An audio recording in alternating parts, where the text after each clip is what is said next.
You are listening to the Terra Nova podcast, a podcast all about the highly anticipated Fox television show Terra Nova. This is Season 1, Episode 4, Almost Time.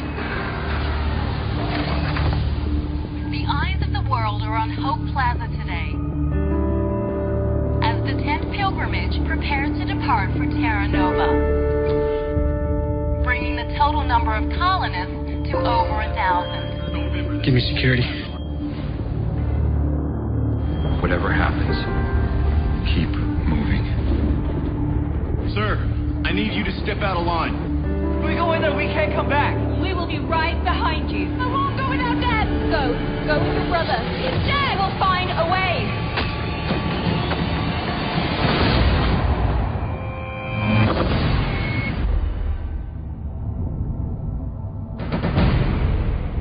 Citizens of 2149, together, we are at the dawn of a new civilization.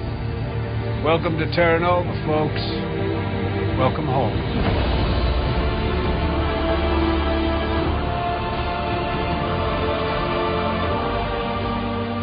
I am your host, Albie.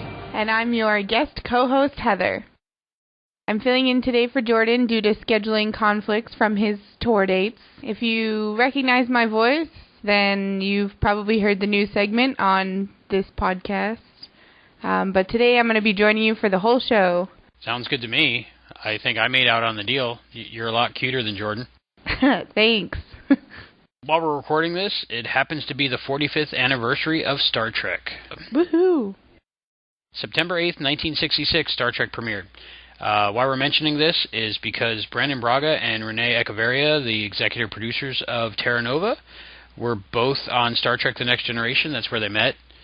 They did a lot of good work there, and Brandon Braga mentioned that Terra Nova is something that he thinks Gene Roddenberry would have really liked, and he has called it very Roddenberry-esque.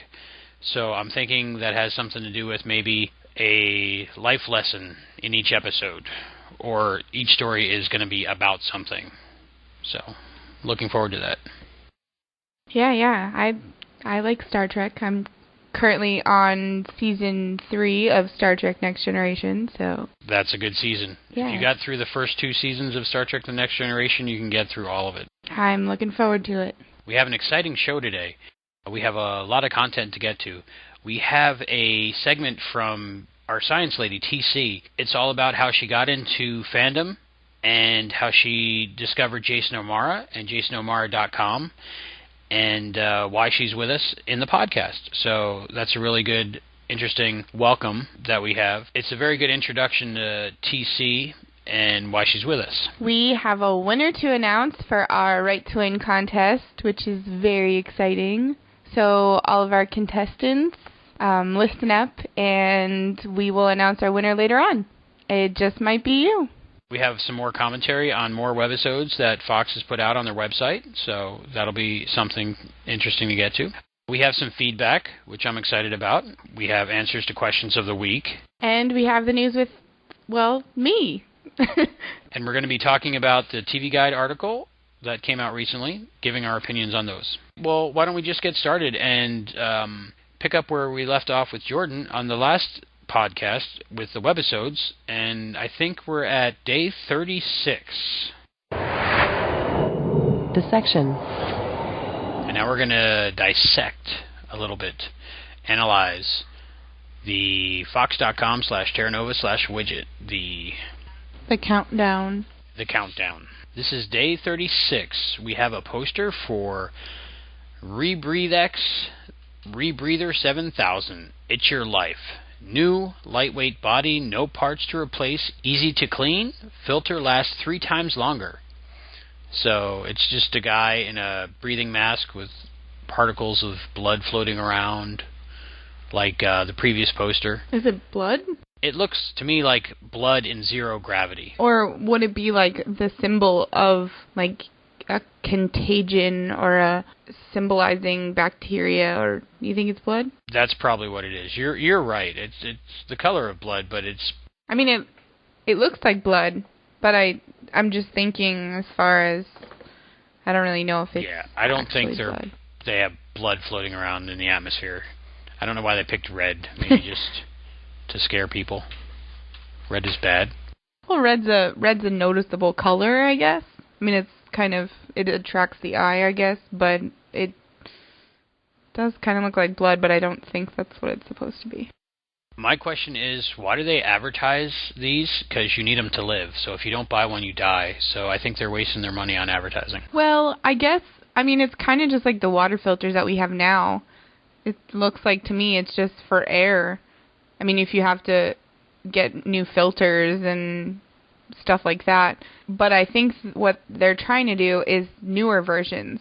Oh, so you go out and buy the new one, like the iPhone 5, the iPhone 6, the iPad 3. Exactly. I mean, if you have the iPhone 3GS, you don't necessarily need the iPhone 5, but it's nicer to have the newer model. Or are there cheaper models out there, like at the Mega Mart? I don't know. I don't know if there's other brands either. I mean, we've only seen the Rebreathe X brand so far, right? Yes, they might have an exclusive contract with the people at Terra Nova. There's probably, like, bootleg ones out there. You know, there's some people out there with just bandanas over their mouth. We're trying not to breathe. They go outside their house really quick, trying to get to work before they pass out without breathing. Hold their breath. Just because they don't want to die, but they just can't afford that Rebreathe X.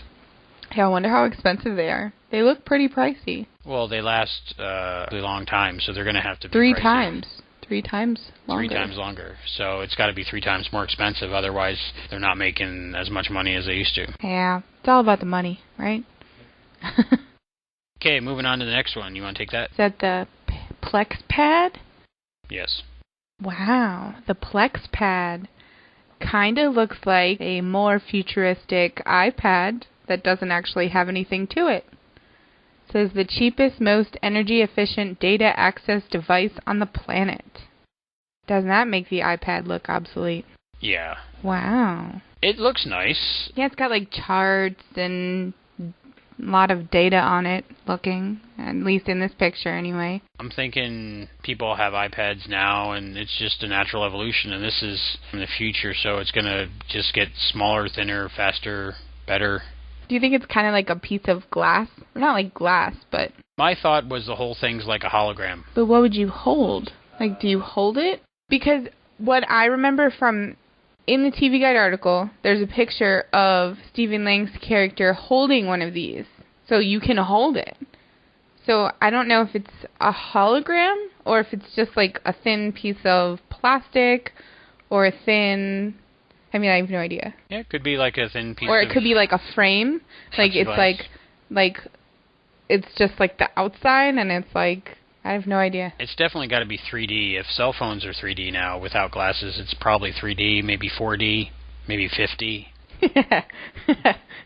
One thing I wanted to mention, Plex Pad, the A in pad is that upside down V again, like we talked about last week. And in the Rebreathe X, it has the same upside down V for an A for Breathe X. So I'm thinking they're manufactured by the same company. Maybe they just don't like that middle line in the A. It might be a new way of doing an A, yeah. You know what I just realized? Maybe Plex Pad means plexiglass. Oh, there you go.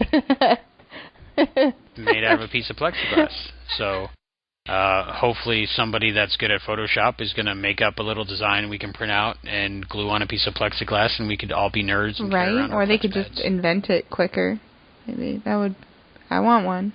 The next one looks like a news report. It's dated August 27th, 2149. FDCs at all-time low. Food distribution centers are operating at 20% capacity today. If you are not in dire need, please do not take food. So we're having a bit of problem with too many people and not enough food. Kind of makes me feel bad about the McDonald's I ate earlier. I am stuffed myself. Because I wasn't in dire need of that. McDonald's is good, though. Yeah. Okay, this is day 39, August 28th, 2149. Food shortages hit Europe. Spain is the hardest hit after a wave of crop failures plunged the region into starvation-level food production. China and Botswana have pledged help, but ships won't arrive in time for the thousands of people already subsisting on a cup of rice a week. That's not a lot to eat. That's like worse than Survivor. They eat a cup of rice a day. And is that like per person? A cup of rice a week per person? That's horrible. Yeah, they're gonna die. That's not enough to live on. It's pretty bad. Yeah, very depressing. So, another reason to go back in time and run away from dinosaurs, because at least there's enough food to eat. Yes.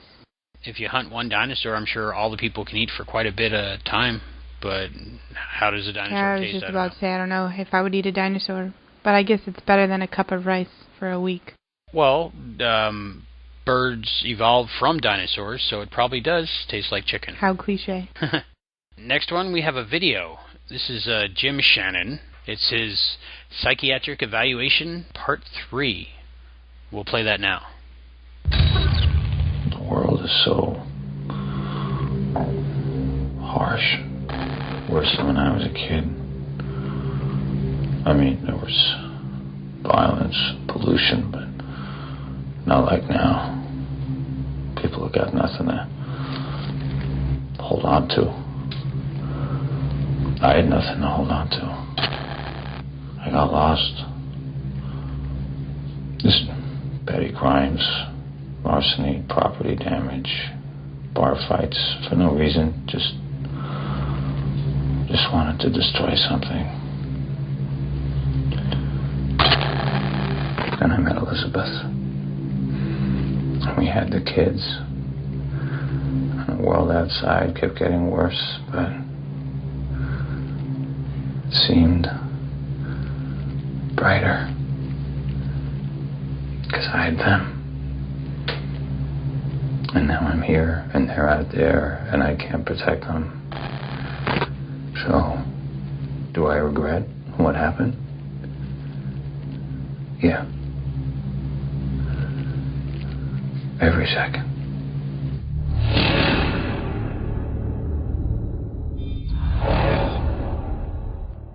First off, what hits me about this one, besides what Jim Shannon's saying, is it's maybe a 2-minute clip, and I just got totally sucked into the situation surrounding characters immediately. I totally believe this character Jim Shannon exists. I forgot we were doing a podcast. I got sucked into the storyline there.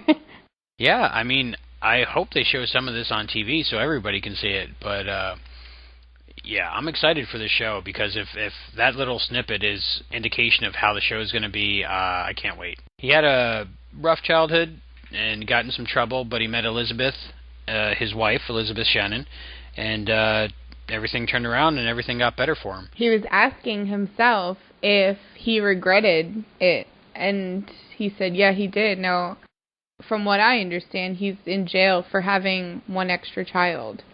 So does he regret? I mean, does he mean that he regrets having that extra child, or? I don't think he regrets having the third child, Zoe.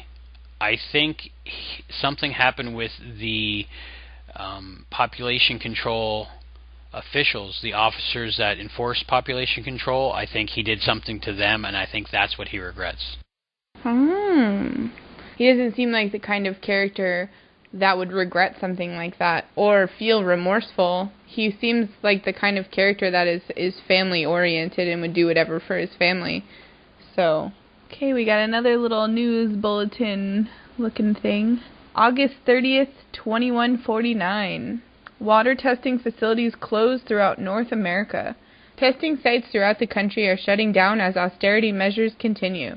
Citizens are being advised to purchase individual units to monitor coliform, lead, and TDS levels in their drinking water. People are paranoid now about tap water, which is usually perfectly fine, according to the mailings they send out with all the yearly tests they have to do. But in 2149, definitely don't drink the tap water.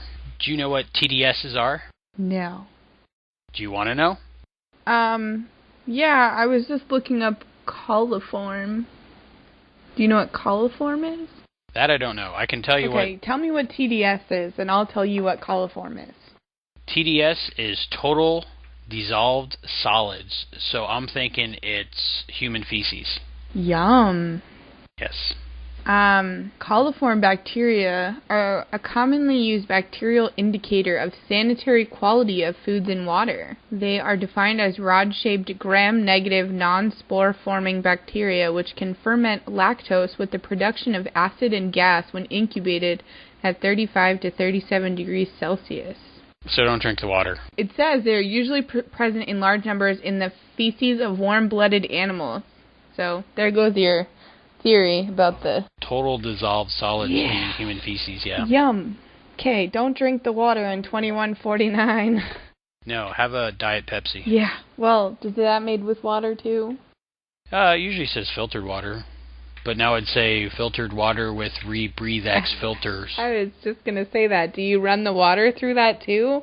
Or do you think they have a separate filtration system? I don't know. They might change the spelling of the word Pepsi to have an A in it so they can have that upside down V. Pepsi. Pepsi. Ooh, that doesn't sound good. No. But it says to purchase individual units. So I wonder if they're not given means to filter their own water. Another way to make money, I'm sure. Like, they're only allowed to buy bottled water, not have it available like the tap water that we have now. How do you shower? Do you shower in fecal matter? You purchase your individual units, and that's what it... That filters the water for your home, maybe? Kind of like a hot water heater, but a water filter? They have those now, reverse osmosis under the sink and stuff, yeah. So seems plausible. Next one, another little news announcement. August 31st, 2149. Can super protein save us? According to supporters, the so-called super protein is cheap, good, and safe. Detractors agree with the cheap part, but with FDA approval all but certain, it seems inevitable that the new foodstuff will hit the shelves within the next month. I love that they use cheap, good, and safe. Like, not amazing, good. It's good. Not tasty, not great. When I saw this first, I was thinking Soylent Green. Anyone else thinking Soylent Green? We have an overpopulation problem and a food shortage, so... Listen to me, Hatcher. You gotta tell them Soylent Green is people! Which would be maybe what happened to all the people that got lost in Miami that we found out about. Do you know anything about Soylent Green, Heather? No. Does that Not at all? You? No. Okay. Maybe watch the movie and tell me what you think. I've never even heard of that. Charlton Heston. It's a classic. I don't even know who that is. Come on. Charlton Heston, Planet of the Apes. Oh. Okay. Yeah, no. No? No. Okay. Next we have a video from Josh Shannon. You can introduce that. I think you just did. Nope. No news. I heard you finally told your girlfriend you were going to Terra Nova. Who told you that? Maddie? That can wait. If we don't finish this session, you're in danger of being bumped off the 10th pilgrimage. Okay, yeah, fine. I told Kara yesterday. How'd she take it? How do you think she took it? She's thrilled. She's throwing me a party.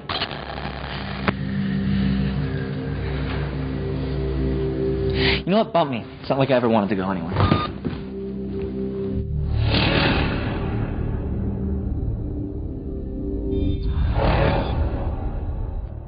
I don't think he's very excited to go. Nope, he doesn't want to go. He's got a girlfriend in 2149, and that's probably all he's thinking about is, what was her name, Kara? Yeah. Young love. Point for Jordan. He mentioned that last podcast that he might be in love with some girl, and he might not want to go because of that. So that turned out to be so. So her name's Kara. So that's his girlfriend in 2149. And I guess she can't go with him. I guess that's got to be rough. I mean, knowing it's not just like you're going to move to a different state where you can call all the time. It's like you're leaving someone to die. Like, I'm going to go live, and you're going to stay here in this infested area and die. Yeah, that's a hard decision. What do? Go back in time, save yourself, and be with your family? Or do you stay in a dying world with the girl that you think you love? He's young, so he's probably not real love. You never know. But at that time, you at least think you're in love, and do you leave her to die? Yeah, I don't know. I don't know what I'd do. It's a rough decision for a teenage boy. Yeah, so you can understand his sarcasm and his attitude and the situation he's in and how he's lashing out. Okay, so we have another ad for ReBreatheX. Breathe like it's $20.99.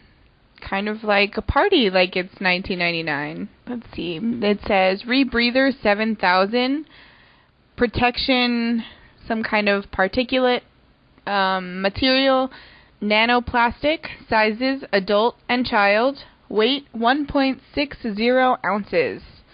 And pointing to the side of the mask, it says patented tri-filter, recycle one breath up to 150 times. And there are 3 filters in one. Wow. Recycles one breath up to 150 times. I wonder if that works underwater. I don't know. That would be pretty cool. You could breathe underwater forever.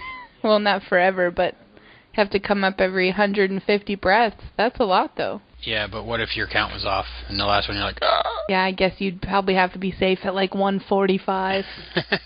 147. Oh. Protection, it looks like 3 different things it protects you from, maybe? Looks like O.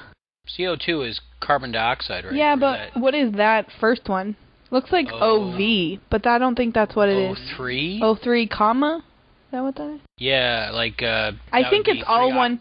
I think it's all one particulate. I think it's like O something CO2 CO. So it just protects against that one really bad particulate that's in the atmosphere. I'm thinking some kind of carbon dioxide, because if it was oxygen. Well, CO and O and CO2, yeah probably. Dioxide, so carbon dioxide, yeah. So it protects you. So I think I'm sold. I think if I'm reading this poster in the year 2149, I already have one on my face. Yeah, probably. Or else I can't make sense of it. We have another news announcement, it looks like. Dated September 3rd, 2149. USA hits 70% unemployment. It's a number that many economists have called catastrophic. Whether or not it's the point of no return for the U.S. economy, it's certainly devastating for the millions of unemployed living off the chronically underfunded food distribution centers. So 70% unemployment, so no change from now until then. What are we at now? Like 9% or 11%? Yeah. It's not as bad as it was. It's getting better. But still, we think it's bad now. Can you imagine the 70% unemployment? 70% unemployment. Wow. Yeah, people got to be really desperate by this point. 70% unemployment.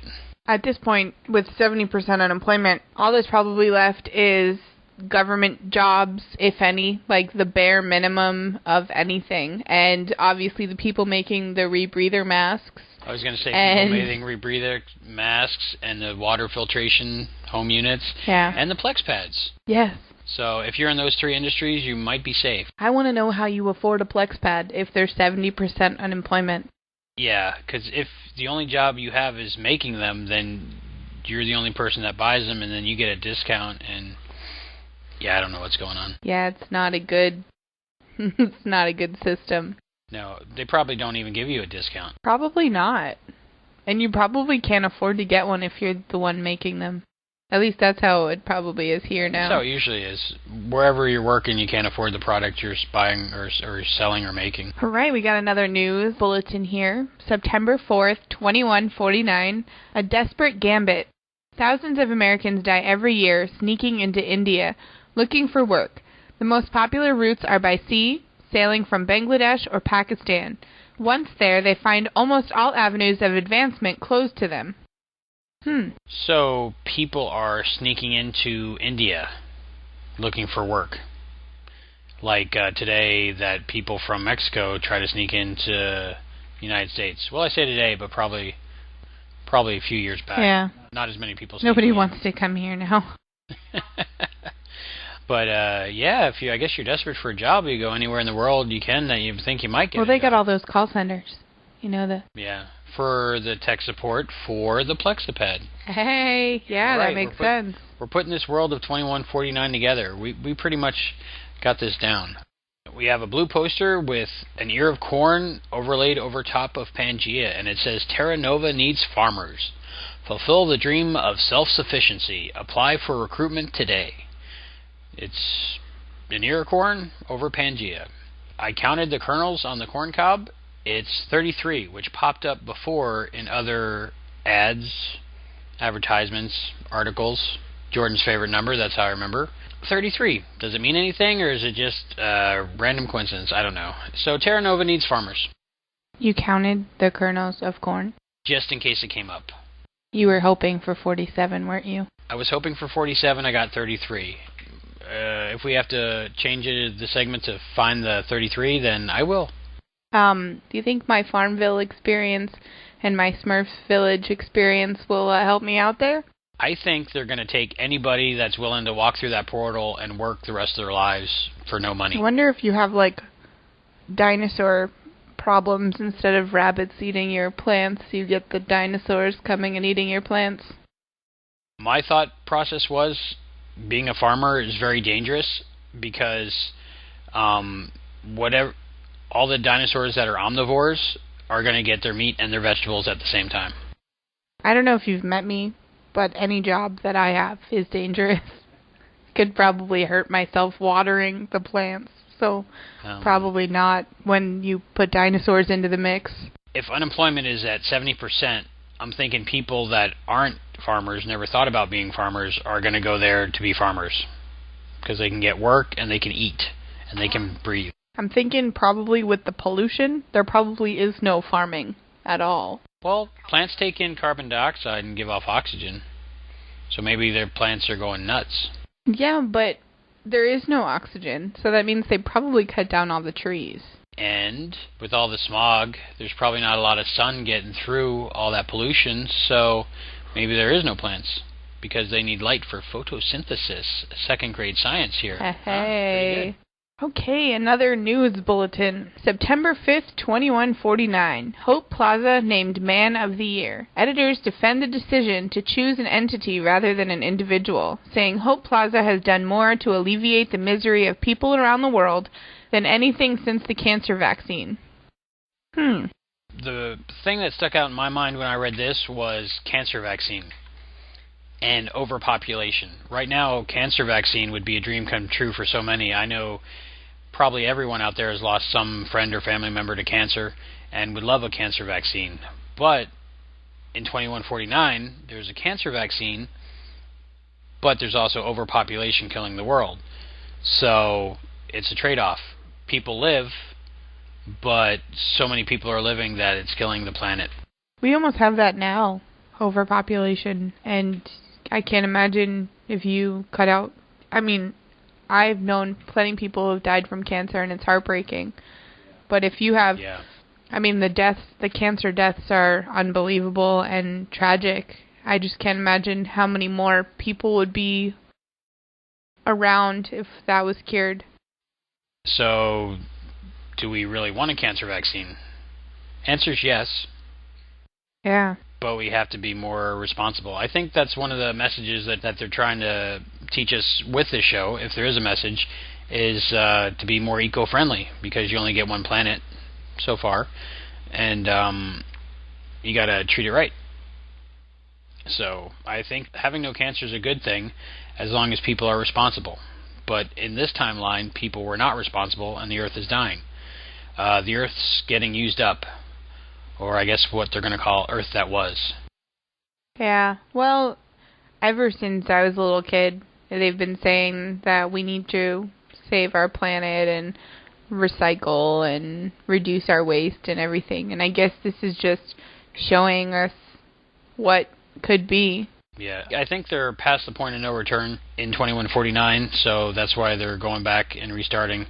And I guess we'll see throughout the series if mankind falls back into the same old, and just taking what it wants and leaving destruction in its wake, or actually being responsible this time and making it all work out. I guess that's what we're going to see. I guess that's why they did all those interviews, and to make sure that the people going back were responsible enough to create a better future for the human race. That's a good point. That might be exactly the reason for the psychiatric evaluations, not for terrorism alone, but to see if these are the kind of people that are actually going to take this serious and do a better job next time. Now, before we move on to the next one, I would just like to say Hope Plaza, which I'm assuming, I don't know what else it does, but I know that that's where they go through to go to the past. Now, I don't know. So that would be in Chicago. That's where the wormhole is. But it's called an entity. It doesn't call it, like, a plaza or a piece of land. It calls it an entity. Huh. Entity. To me, that means like some kind of being. Yeah. But could that also mean... A wormhole? I mean, I'm not sure. That word, when I was reading it, I hadn't... Google entity. I hadn't pre-read Hope Plaza. Is that one word, Google entity? Google entity? That should be the title of this podcast, Google entity. Okay. An entity is something that has a distinct separate existence, although it need not be a material existence. In particular, abstractions and legal fictions are usually regarded as entities. In general, there is no presumption that an entity is animate. Animate, so that means it doesn't have to be moving or alive. But you were right as far as it says sometimes the word entity is used in a general sense of being, whether or not the referent has material existence. For example, is often referred to as an entity with no corporeal form, such as a language. It is also often used to refer to ghosts and other spirits. So it kind of has no definition. It's something. An entity is something of existence. Something. Dark side. We have the lady in red back, our newscaster. I think she's going to say a little bit about what we just said. Let's play that now. It is that time of year again. The Man of the Year has been unveiled, but this year it's not a man at all. Editors defend their decision, saying Hope Plaza has done more to alleviate the misery of people around the world than anything since the invention of dome technology.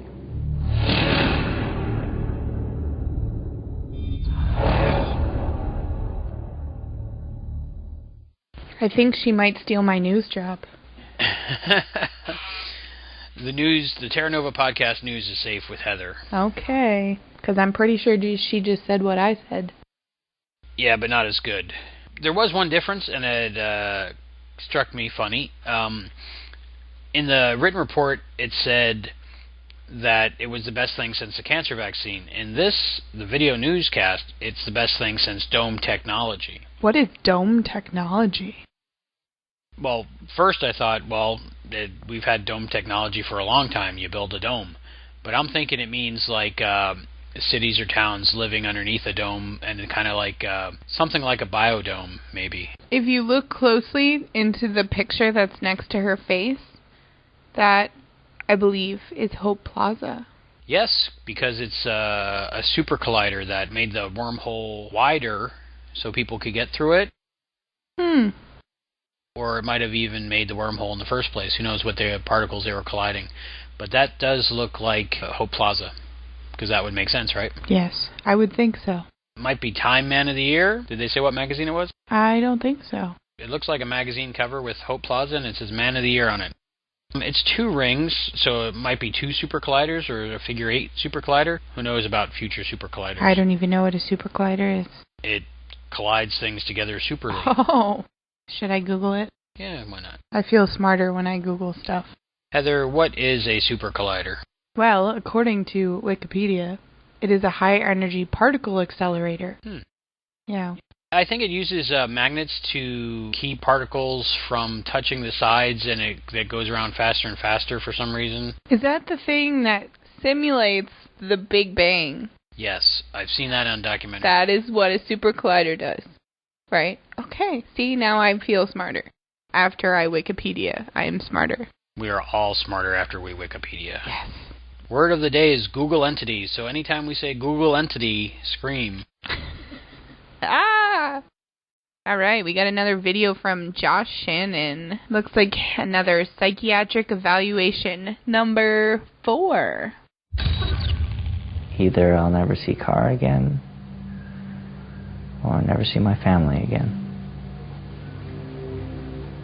That's what it comes down to. It's simple when you put it like that.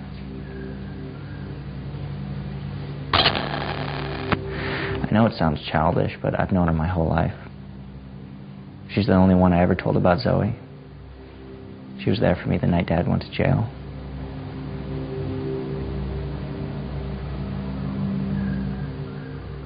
I love her. But I love my family, too. And the idea of watching them walk through the portal and never seeing them again,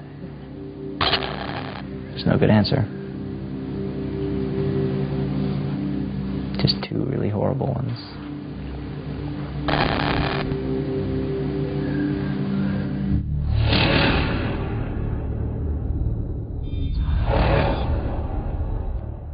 Hey, we were just talking about that. Yep, that's what we were saying. No real good answer. Yeah, he's got a tough choice to make. Well, we know from all the advertisements of the TV show coming up that he chose to go back to the past with his family. Spoiler alert. Oh, sorry. Spoiler alert.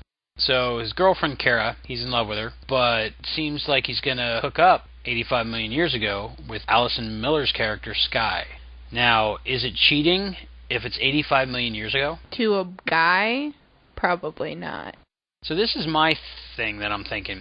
He mentioned Kara's his girlfriend, the only one that he told about Zoe. And then in his next sentence, she was there the night my dad got arrested. So was Kara the one that told on Josh's family, the Shannon family, and told about Zoe? Because how else would they know? And my other thought was, Josh Shannon goes back with his family and hooks up with Sky. Now, a few pilgrimages go by, and then all of a sudden Kara shows up. Dun dun dun. That is definitely a possibility, because I don't know if they would really be showing how much he loves her. I mean, I know this isn't really part of the show yet. I mean, they could use it, but there really isn't a reason to show that he loves this girl and he's going to miss her, and other than that he doesn't want to go. But if he obviously ends up going, there's always that hanging in the... And there's been movies out, TV shows, where a woman remarries after her husband was lost in action, presumed dead, and she's married for a few years, and the husband is found, prisoner of war, comes back, and who do you pick? Wasn't that in Castaway, too? Yeah, probably. Spoiler alert, sorry. Edit that part out. So far, this podcast has spoiled Source Code and Castaway. Anything else? Source Code? Oh, that was in episode 1, I think. Oh. And spoiler alert for episode 1. Oh, there's just spoilers everywhere. Moving on. So then maybe in a future episode he'll have to pick between Kara and Sky, or who knows, trying to repopulate the species. There might be a little polygamy going on, which, you know. You are such a boy. So if she comes to a future pilgrimage and he has to decide between Kara or Sky, that'll be interesting drama, something dramatic. Yeah, I wonder who you'd root for at that point, if that does happen. I wonder if Kara is a good character, or if, maybe she did rat out the family. And if Josh finds out that Kara told on his family, does that make his choice harder or easier? I don't know. We'll have to wait and see. I'm just so excited. All this is speculation, of course, and they might never even mention it again, but, these are things we're trying to figure out leading up to the premiere of Terra Nova, September 26th at 8 p.m. on Fox. Genesis Part 1 and 2. Oh my gosh, it's almost 2 weeks away. I'm excited. Wow. It's about 2 weeks away. 2 long weeks. I can't wait. We got another news blurb. September 8th, 2149. Evacuate or starve. Ranchers in the Montana Dust Bowl are being encouraged to leave their farms and seek work elsewhere. Relief workers and aid will no longer flow into the devastated region after Congress's decision to focus their efforts elsewhere. So I guess they do have farmers. Farmers that can't farm anything because Dust Bowl means no water, and all the rich soil that might have been there is turning to dust and just blowing around in the wind. I think seek work elsewhere is kind of ironic. Where else are they going to go? India, by way of Pakistan. Oh, that is true. Or, to Terra Nova. Terra Nova. Is it just me, or does that look like two faces in the corner? Like a big scary face and then a little face with a ball cap on. Where? In the little Pangea. Oh. To me, last time it looked like Joey Ramone. It does not look like Joey Ramone anymore. To me, I see two faces. I see almost an Alfred Hitchcock looking face in the light part of Pangea. With the weird nose. And the dark face with the weird nose. Yeah, I see. See, you're looking at the baseball cap as a nose, but I see a baseball cap and then a nose and a mouth and a chin. Oh, he's wearing his baseball cap backwards. No. They're both looking to the left. Oh. Do you see what I'm saying? Yes. The dark part is a baseball cap and then a nose and then a mouth and a chin. Yep. Huh. Or that could be a sombrero. It could be a sombrero. I see that, too. Or it could literally be Pangea. But that is way more boring than two faces. Yes. So I'll go with two faces, a sombrero, and a baseball cap. Next, we have the psychiatric evaluation of Maddie Shannon, number 4. I think the thing that I'm most excited about is just being surrounded by so many brilliant people. Some of the best scientists are in Terra Nova. Ken Horton's there. The things that they're discovering about the world, about dinosaurs, it's literally just so amazing. What's your biggest concern?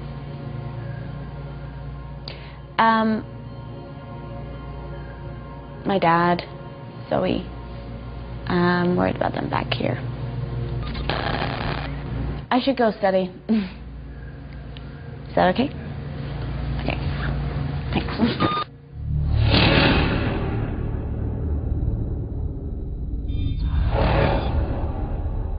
I was not aware that Zoe was staying behind, too. Yeah, that's the first I'm hearing about this. So maybe Zoe's with Jim Shannon, but he's in jail, so probably not. So Zoe's probably with some kind of foster care system or orphanage. Which doesn't make sense to me. Why wouldn't you want to send Zoe to Terra Nova with her family to control the overpopulation of the Earth in 2149? I see what you're saying, a win-win. Zoe's not in 2149 adding to the overpopulation problem. She's back in Terra Nova. With her family. Repopulating the Earth. Now, I don't think they're going to keep the families for law going on in the distant past, because what happens if a family is 4 and they stay with the exact same numbers that they send back, and there's a plague, a virus or something, and a lot of people die off, that damages the gene. I think they're going to want to populate as much as they can within reason. Maybe somehow they have a magic number that they stop at, and then a family is 4. Like saying in so many generations, when you have a population of so many million, then you can institute a families 4 law again. I don't think that they would put another families 4 law, because it would take so long to get to that point anyway. But it would inevitably happen all over again if they don't have some kind of future planning for overpopulation. Which brings up another thing. Are they going to teach history to the children that are born on Terra Nova about the world that they came from? I'm going to stop you right there and give a hint to the winner of our essay contest. He might mention that in his essay. Oh, okay. So I just gave away it as a him. I just want to mention, I don't know if we've mentioned it before, but that Naomi Scott, she is a pretty girl. You would. Okay, we have another news blurb. September 10th, 2149. Flooding in the Sunshine State. Devastating floods continue to plague Queensland. Toxic water has driven thousands out of their homes and into neighboring states, seriously overtaxing shelters and relief workers. I thought the Sunshine State was Florida, but I don't think I'm right in this.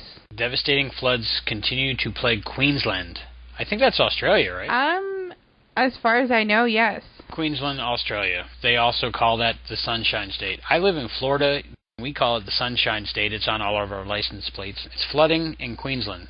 I'm glad that you found out it's in Australia, because I thought I would have to buy extra flood insurance for the year 2149. So everything's going to crap in the future. Yeah, toxic water. Not even just floods.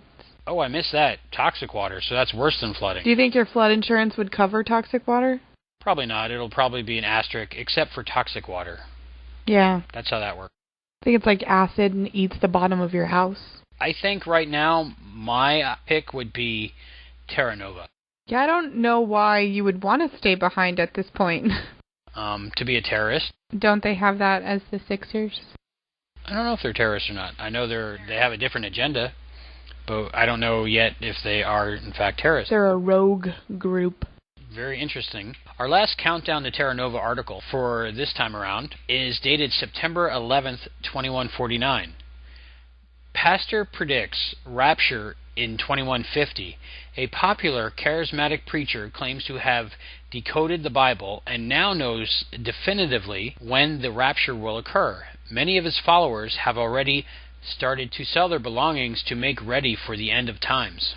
All the people that always make these rapture predictions or end of the world predictions are always wrong. But in this case, the end of the world probably is coming. So he might be right. But that might be the origin of our terrorist people.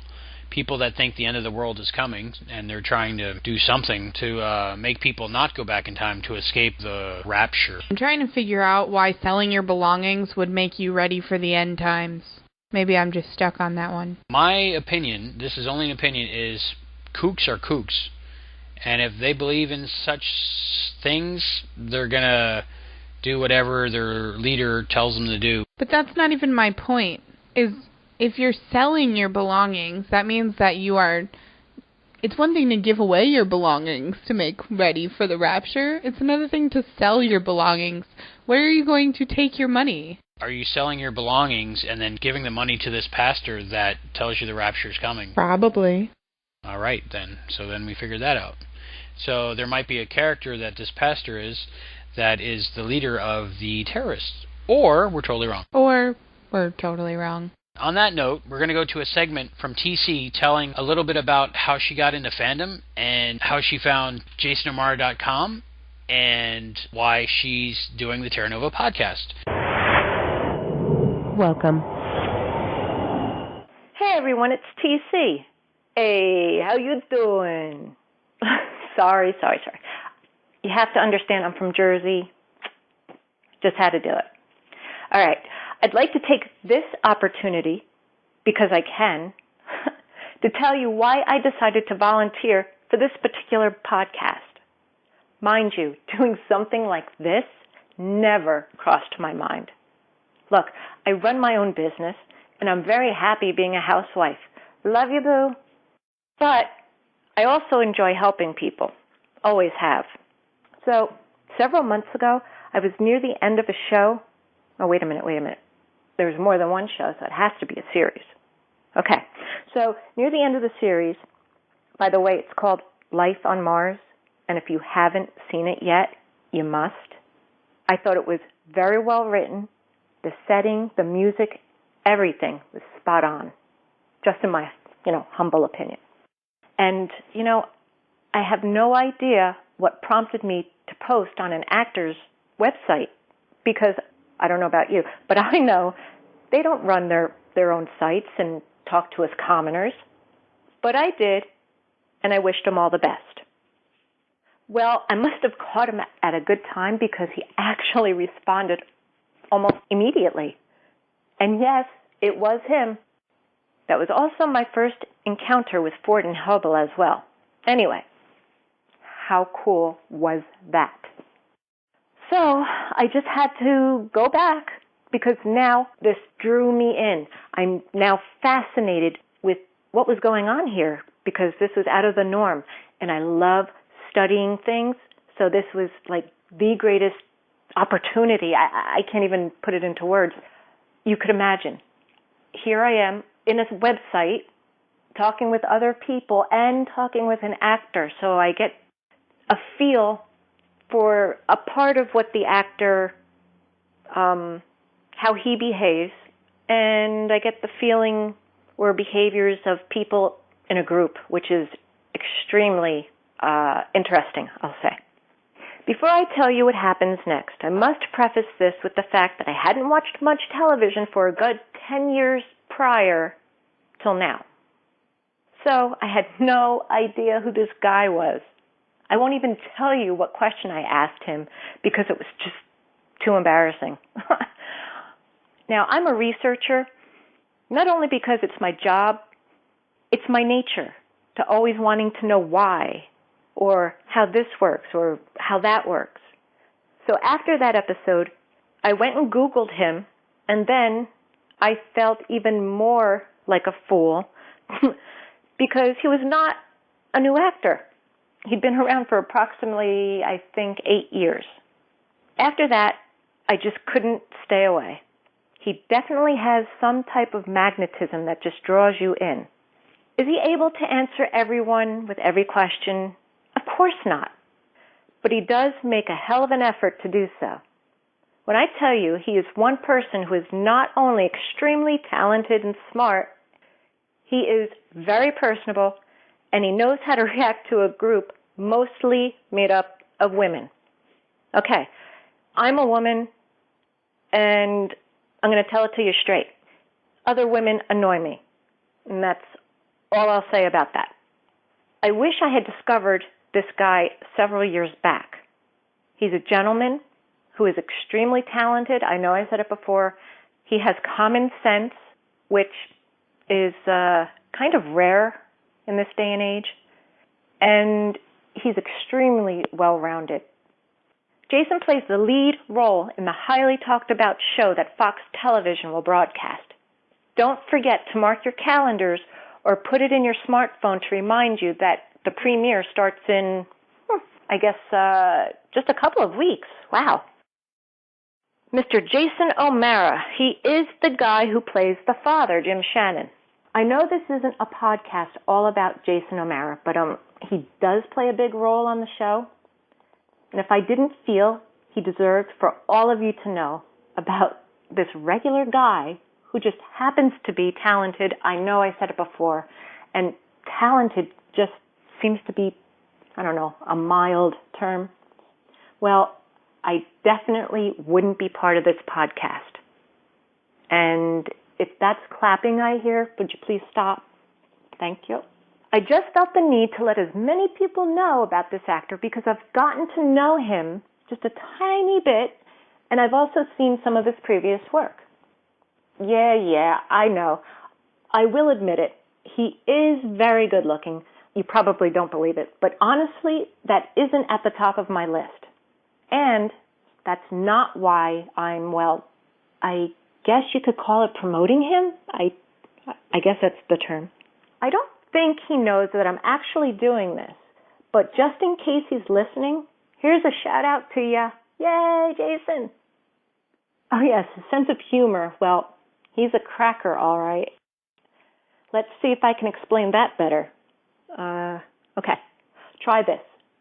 Picture someone you know that has a combination of acting silly like a child, which Jason does let out every now and then, as well as his adult humor, which, don't get me wrong, that's funny too, but I kind of prefer the silliness of the child in him. Oh, and as a side note, John, if you're listening to this and you know who you are, your face is the first to pop into my head.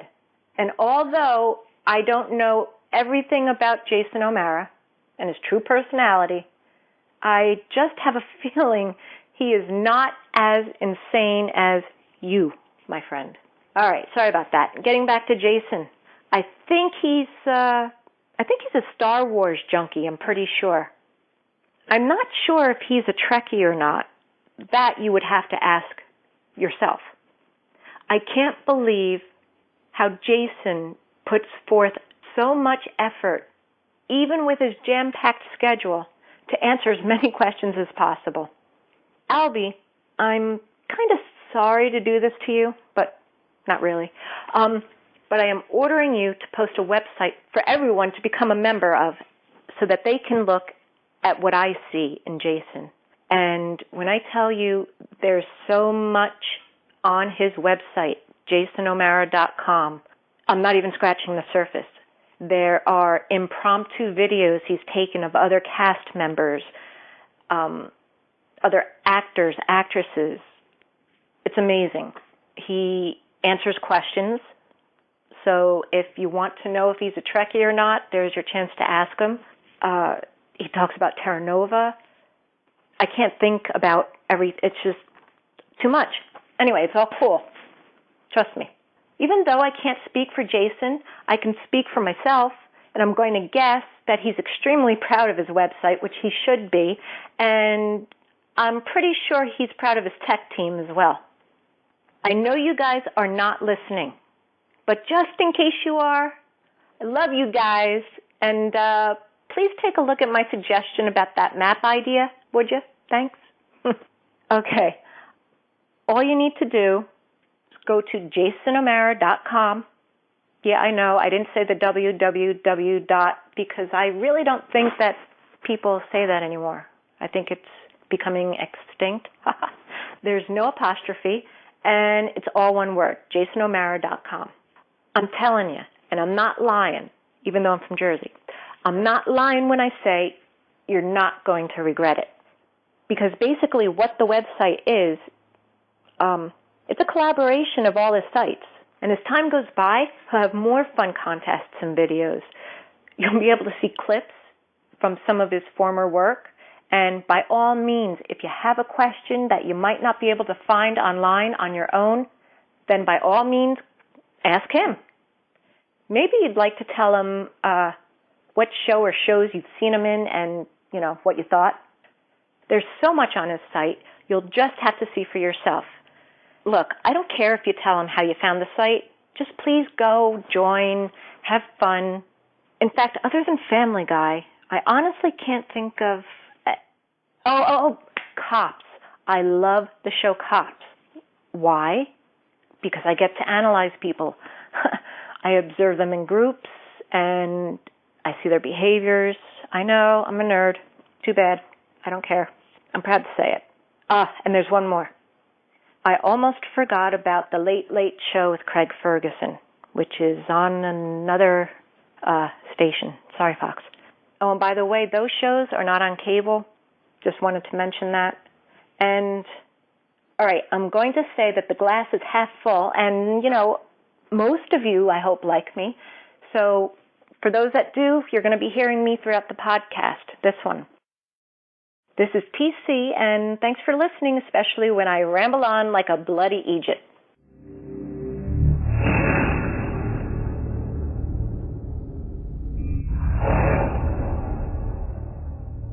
And that was TC with her segment on jasonomara.com and what got her into Terra Nova and the Terra Nova podcast, and a little bit about her fandom. If you're listening to a podcast, you are probably a fan, which is short for fanatic, which we all are on some level. We are fans of this Terra Nova show, and we are fanatics in that we are making a podcast, you are listening to a podcast about a television show that has not yet premiered, which means we are super excited. Or you went back into our archives and are listening to it now. Greetings from the past. Ooh. That was nice. I really feel like I got to know TC a lot better with that. She got to know Jason O'Mara through Life on Mars. I got to know Life on Mars through finding out about Jason O'Mara being on Terra Nova. So I like Life on Mars. Did you watch Life on Mars, Heather? I did, and it was really good. I didn't think the ending was what it was going to be. I'm not going to give away any spoilers, but it was really good. I definitely enjoyed it. Yes, I liked it a lot. Jason O'Mara was great in it. Everybody was great in that show. It's a shame it's not on anymore. I liked Annie. Is that her name? Annie? Annie, yeah. Yeah, I liked Annie. She was cool. Played by... Gretchen Mol? Gretchen Mol. Okay, so Annie played by Gretchen Mol. Yeah, she was great. I can see why he had a thing for her. And I might go check out jasonomara.com because he is a pretty fine-looking actor. I can't argue with you there. He's on the cover of TV Guide right now. Saying something. Speaking of Life on Mars, we are going to announce the winner of our essay contest pretty soon. And that person did win Life on Mars, the complete series. I'm a little bit like TC. I like to always know why. I'm a very inquisitive person. If I don't know why something is the way it is or how something works, I always try to look it up and learn it and teach myself. Now, we have a lot more coming from TC later. We have a science report, and she's also going to read an essay. The section. We're going to talk a little bit about the TV Guide with Jason O'Mara on the cover, talking about Terra Nova. It's the August 29th, 2011 edition. It's on page 16. It's a nice little article. It's got a whole bunch of pictures of the show coming up. And a really nice picture of a dinosaur, Carnotaurus. Carnotaurus. Looks pretty mean. Yeah, I wouldn't want to fight one of those. He's very similar to a T-Rex, but smaller and more nimble and quick. So if T-Rexes weren't scary enough, he's faster. faster, and he's going to eat shit a lot easier. I don't know. Rebreather or dinosaurs? Rebreather, dinosaurs. Pollution, end of the world, dinosaurs. Dinosaurs, yeah. Dinosaurs are cool. Yeah. That's what this whole show comes down to at first. Dinosaurs are cool. That's what's going to grab most people, I think. We're going to assume you read the article. If you didn't, sorry. This is a little short review of it. Pause it right now and go buy it and read it and then unpause. There's some spoilers in there. They're not major spoilers, so it's nothing that'll change the outcome of the episode, so I'm going to go ahead and mention stuff. They talk about, in an episode, a meteor exploding in the atmosphere over the colony. In that article, when it says that the meteor hits, it says it knocks out the power. Now, I haven't really researched how their layout of the colony is, but do they have power set up? I mean, is there power lines? Is there... From what I understand, I saw in one of the production videos, I think it was the set design video that they had on one of the websites, was the tents that are over like the marketplace and around the colony of Terra Nova are solar panels. So I think they're getting a lot of their power from solar power. Oh, okay. I guess that would make sense that if a meteor hits the atmosphere, that it would kind of mess with solar panels by with the clouds and the... Blocking out the light? Yeah. Yeah. I was just imagining like power lines, and I wasn't really sure how that would work. Solar power, probably. Yeah, that makes more sense than power lines. Makes sense. Renewable resources. So they're probably going back with renewable resources and not like a nuclear reactor. Yeah. That they might have to start burying nuclear waste 85 million years ago. Yeah. Probably not a good idea. No. It also confirms Jim Shannon has been jailed for breaking the family is for law by having his 5-year-old daughter Zoe, played by Lana Mansauer. Hopefully I'm not butchering that name. I'm a name butcher. It says the set is about the size of a football field. That's the set of Terra Nova in Australia. There's also an area called the OTG, or Outside the Gates. That's where things are going to try to eat you, and probably will, unless you're a main character on the show. I don't know. I've seen lots of shows where the main characters go, so hopefully. Yeah, hopefully not Jim. Yeah, no, I like him. Or Maddie. She's my favorite so far. And I haven't even seen the show. The producers Brandon Braga and Renee Echevarria are stressing that it's a family drama and not a sci-fi mythology show. They're saying it's like Little House on the Prairie meets Jurassic Park. That is such an odd combination.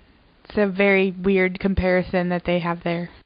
It's like they just took a bunch of stuff and put it in a hat and picked two out, and they said, okay, Little House on the Prairie and Jurassic Park, make it work. Yeah, I don't remember Little House on the Prairie, so I don't know. I mean, I was too young. Really? Yeah. Like reruns? No, I don't even think I was alive when they did the reruns. What's a rerun? TBS, TV Land, Little House on the Prairie. I don't know. Don't. Melissa Gilbert. Yeah, no. I remember, isn't there like Goodnight Jim and Goodnight Little Joe? No, that's the Waltons. Yeah, I don't know. See? Told you. So maybe they were just going to try to reboot Little House on the Prairie, and they brought Steven Spielberg in to do it, and he was like, hey, how about we put some dinosaurs in That's a possibility. Kind of switch it up a little with all these reboots they've been doing lately. Yeah. Well, I think anything's better with dinosaurs. Yeah, dinosaurs definitely make stuff interesting. But I don't think if they did dinosaurs back when Little House on the Prairie was on, it would have been good, because the effects probably not up to par. Yeah, it would have been more like Land of the Lost, with like little foam puppets and really bad chroma key green screen. Yeah. Little guys in dinosaur costumes. Right, like Barney. Oh, I loved Barney.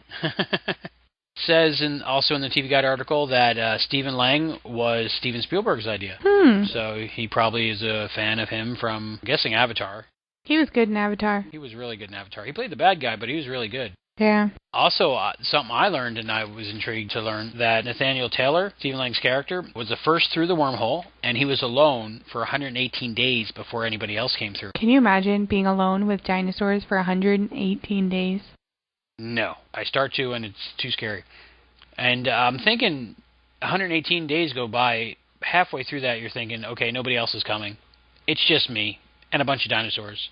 I don't know if they're going to explain this in the series, or if he knew when he was going, or he just went through to see what happened. And that's another thing I wonder how they're going to address this, is communication. Do they have two-way communication through a one-way wormhole? Or is he leaving some sort of stone record with daily logs? Or he can't.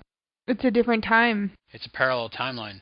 So how do the people in 2149 know what's going on 85 million years ago?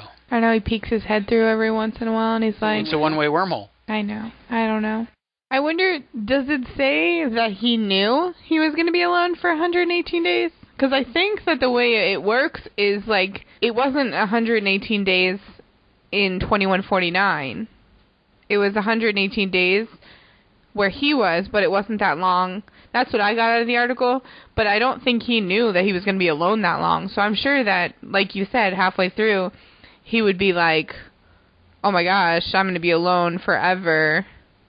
This is crazy. It says, and the vagaries of time travel meant he was alone in the prehistoric past for a sanity-sapping 118 days before the second followed. So to me, that seems like the time travel put him back at one spot, but then the next time they did it was 118 days his time, but I don't think it was 118 days in 2149. So possibly one person... like he stepped through, and the next person in 2149 stepped through 2 minutes after him, and it just happened to be 118 days. Yeah. There was an episode of Star Trek Voyager like that.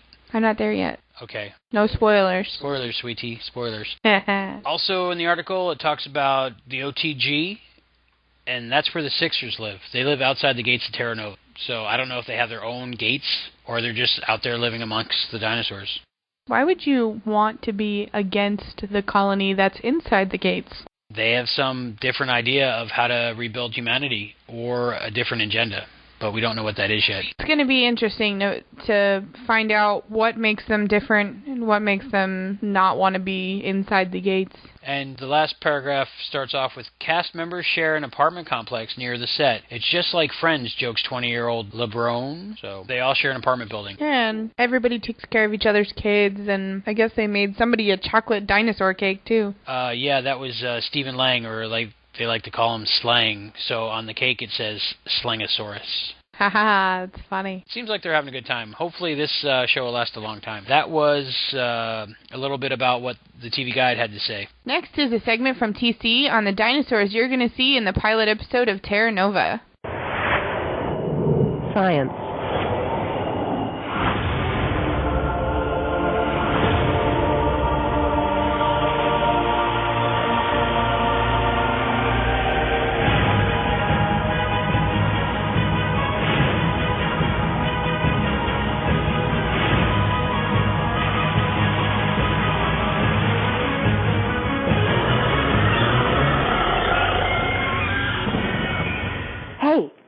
Over here. It's me, TC. I think I've got these guys fooled because they let me talk to you again. All right. So, I'd like to refer to something I mentioned in the third podcast about scientists finding new species all the time. Well, I came across an article found on the Discovery.com website.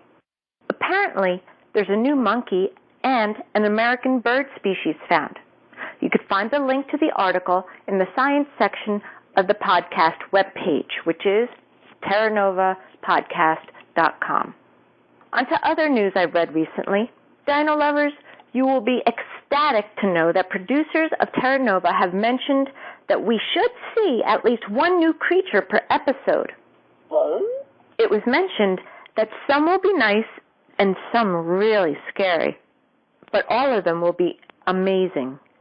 The CGI, and for us common folk that means computer-generated imagery, will be used as much as possible and will be found all throughout in the production. Many people think that the show is all about dinosaurs, but truly it isn't. And just for the record, while the show is science fiction, the message it blaringly sends is not. No way, Jose. Way, and my name's not Jose either. In this podcast, we'll be discussing debuting dinosaurs and stuff like that. Well, we're almost at the Terra Nova premiere episode, and I'd like to discuss the debuting dinosaurs. Actually, the ones that I know of. I don't have inside information, so I can't tell you everything. But have you ever wondered what the word dinosaur actually means? Don't answer it. Don't answer it! Okay, I'm answering it. According to dictionary.com, the word dino is Greek in origin and means terrifying or frightful. Saur is also Greek in origin, meaning lizard. It's commonly used in the names of reptiles no longer existing. So if you put the words terrifying and lizard together, you might come to the conclusion that a terrifying lizard is also called a dinosaur. Another word I'd like to break down with you is the word sauropod. We already know that saur or sauro means what? I can't hear you. Means what? Yeah, you got it, lizard. So now we just have to take care of the word pod. And in this case, the word pod stands for foot. So here we have lizard foot. Why did I just break down those words? Well, let's just say it'll hopefully make it easier to understand, you know? I mean, we need to keep in mind that some of us don't know as much as others, and I do appreciate you sitting through that. Paleontologists use the word to describe the group of the largest dinos on Earth. Their trunks are bulky, they have very small heads and brains, and since their brain was so small compared to the size of their body, scientists think that these dinos were the dumbest of all the species. There are, of course, exceptions to certain rules. This is one of those cases. Some sauropods are not very large. In fact, the Europasaurus, which is a recent discovery, was about the size of a hefty ox. Examples of classic sauropods, though, are the Diplodocus and the Brachiosaurus. If you'd like to know more about the sauropods and how scientists measure their intelligence, you can contact me at terranovapodcast@gmail.com. I will make a point to work it into another show. I've decided to dedicate this segment to two dinosaurs we may see in the pilot episode. All right, we will see them. The first just happens to be a sauropod and was once thought of as the largest sauropod. That would be the Brachiosaurus.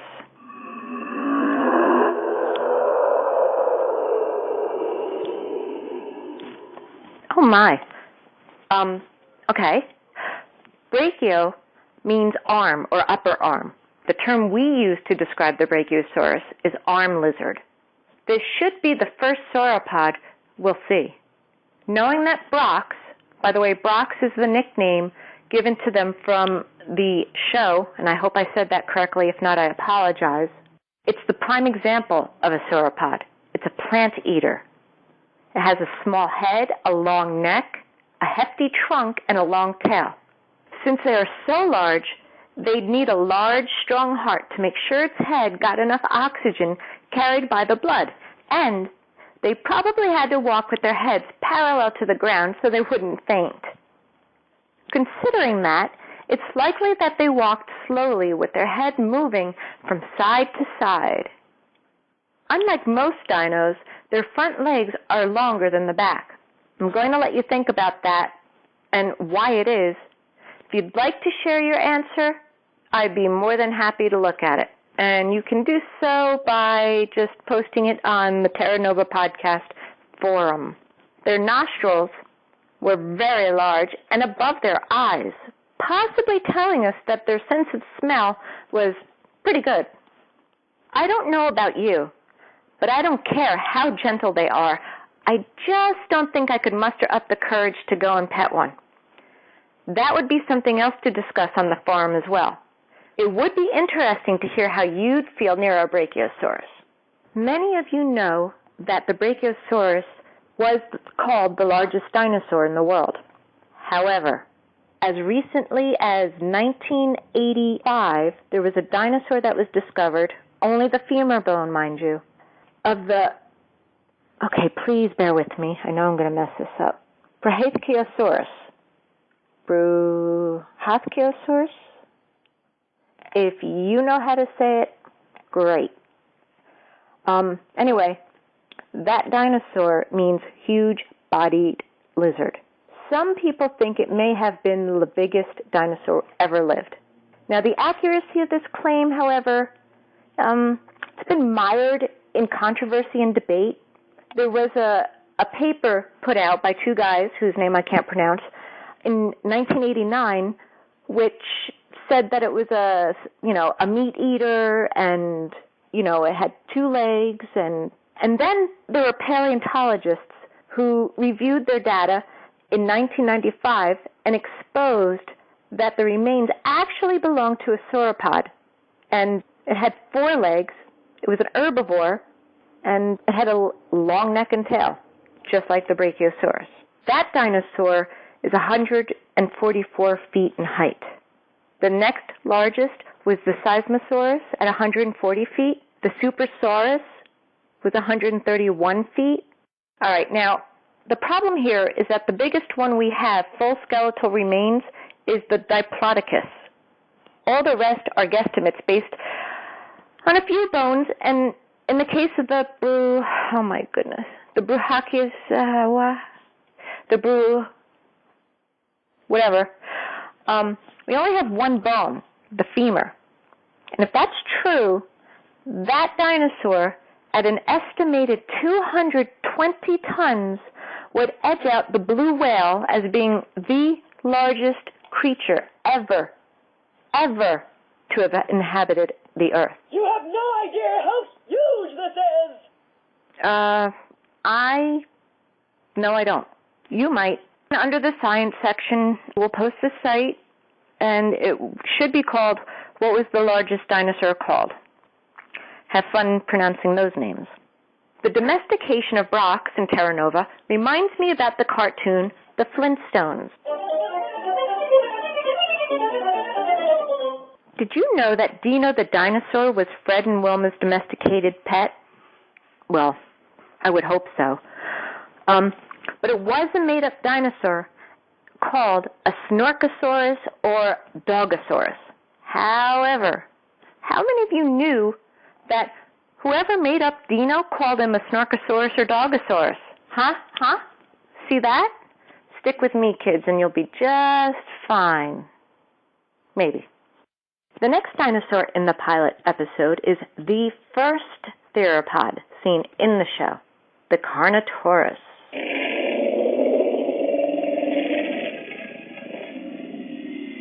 Oh my. Well, okay. Let's take the word Carnotaurus and split it into two. Carno means meat, and taurus means bull.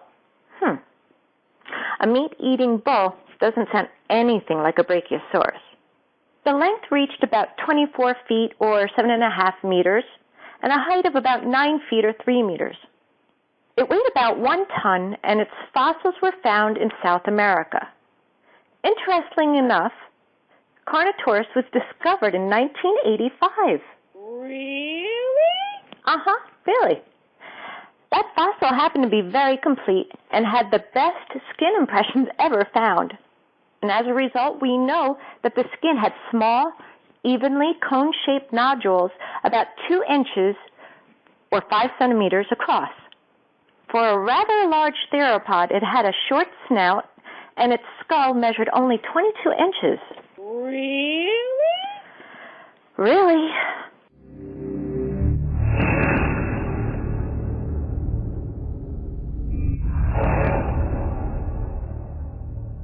Thanks, TC, for that science segment. Yeah, that was pretty good. I learned that dinosaur means terrifying lizard. Terrifying lizard, I guess that means named by humans, of course, terrifying lizard. They didn't call each other terrifying lizards like, yo, what's up, terrifying lizard, or anything like that. So I guess if ants, they knew Latin, we wouldn't be humans. We would be gigicide, which would be giant killers, because we step on them and spray them with bug spray. So we spray them with what? Bug spray. Insecticide. And we spray them with insecticide. So they would call us giant killers, but we're not. So maybe dinosaurs were good people. There's no way to tell. They might have had civilizations. Probably not. They might have had advanced technology. They were around for millions and millions of years.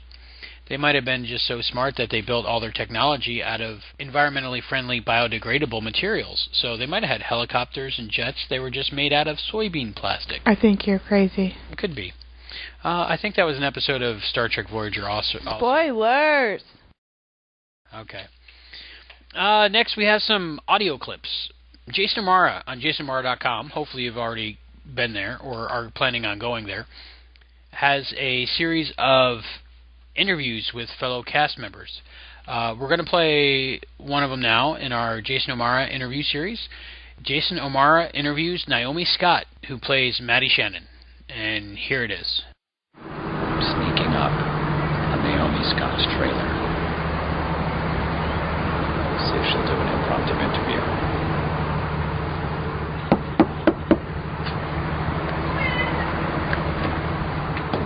What do you want? Recommend a book. Jane Eyre. Wow, you didn't even Jane Eyre. Classic. skip a beat. What about a movie? Well, it's got to be flipping 4 Lions, isn't it? What? 4 Lions. It's like one of the funniest films ever. Is it? You'll really like it. You should watch it. What's on your iPod? Really on PC. What's on my iPod? Laura Marling, love her. Or Mumford and Sons. Laura Marling twice? Laura Marling. There's 2 different types of artists called Laura Marling. They're actually twins, and they're both named. So move on. And if you weren't an actress and a singer and a musician, what would you be, Nick? I'm only one of those things at the moment, but... No, come on. You're very able. I would be an archaeologist, yeah, definitely. Or a river dancer, one of the two. River dancer? When I was little, when I was younger, I wanted to be an archaeologist. Like, I actually used to bury things in the garden and dig them up. Okay, and can we go back to the river dancer stuff? Yeah, I don't know where that came from. When I was little, I don't know. Like Irish dancing? Yeah. For real? I don't know why. I think I like the dresses, but the dresses are horrible. No offense to anyone who doesn't Irish dancing. I'm offended on behalf of the Irish nation. What's Bridget Mendler from Good Luck Charlie like in real life? She is very geeky, funny, lovely, talented, and very, very down to earth. She's very funny. When I watch it with my son, we always have giggles. Yeah, well, she is hilarious. I watch it as well. Especially when I miss her, I just sit and watch it. Cool. It's weird, isn't it? Yep. And sings. Thanks, Naomi. Oh, gosh, why'd you do these things to me, Jason? Turn it off! She mentions that she liked the movie 4 Lions. I heard that, and I watched that movie. I saw about the first half of it. It's about 4 bumbling guys in Britain, I'm guessing. Yeah, sounds like the UK area. 4 bumbling guys in the UK that really try hard to be Al-Qaeda and terrorists, but they just can't seem to get it right. So it's a comedy about terrorists. Which is kind of ironic, considering what today is.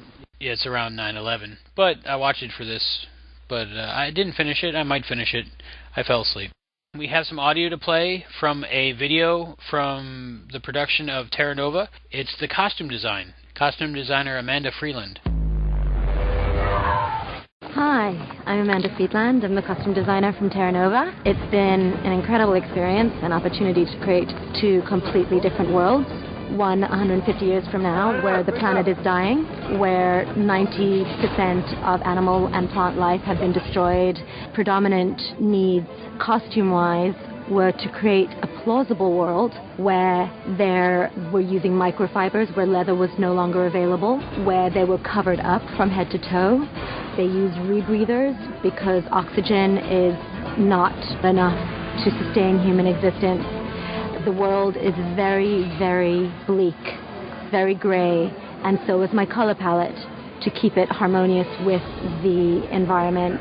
I used a lot of cool tones. There are 4 categories of people that create Terra Nova. There are the settlers that come in from the pilgrimage. They are in far more muted colors. Then you have the settlers that have been here, and people who've been here longer will have embraced the culture, perhaps more eccentric. The most important thing for the settlement, for Terra Nova, is that we create a world that is harmonious with its environment, using all natural fibers, natural dyes found in vegetables, flowers, to create this tableau of what organic, eco-friendly life would be like if not interfered with. The security force in Terra Nova and the protective gear is used for aggressive dinosaur attacks. and then we have the tiger striping of the uniforms to blend in with their environment. The medical personnel, we wanted them to be clearly identifiable but have their own look, and we chose turquoise. Well done. The opportunity to create new worlds is any designer's dream. It's my dream. I'm lending the visual component to a very compelling narrative. I would prefer if nobody commented on my costumes, because really, I just want to disappear into a really beautiful story. It's been exhilarating, and hopefully we've done it.